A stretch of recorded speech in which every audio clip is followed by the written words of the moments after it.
Hello বন্ধুরা, আশা করি আপনারা ভালো আছেন। আমিও ভালো আছি। আজকে রাখি পূর্ণিমা, বাবা মিষ্টি নিয়ে আসলো। আর আজকে দাদাইদেরকে রাখি পরাতে যাবো আমরা, তাই জন্য যাচ্ছিলাম। মা আর আমি, বাবা মা আগে চলে এসেছিল, জিনিসপত্র রেখেই চলে গেছিলো। আমি তখন বাড়িতে ছিলাম। আর আজকে রাখি পূর্ণিমার জন্যে আমরা রাখি পরাতে আসলাম দাদাকে। বাড়িতে মাসির কাছে চলে আসলাম। আমার বোন আগে চলে এসেছিল আমাদের আগে। ওরা এসে মোবাইল দেখছিল।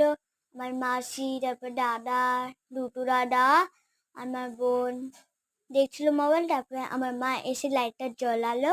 তারপরে আমরা রাখি রাখি শুরু করে দিলাম। রাখির জন্য আগে টিপ পরালাম, তারপরে রাখি পরালাম। আমার এখানে বোন দেখছিল আমাকে যে রাখি কেমন পরাটা। তারপরে খাওয়ালাম। তারপরে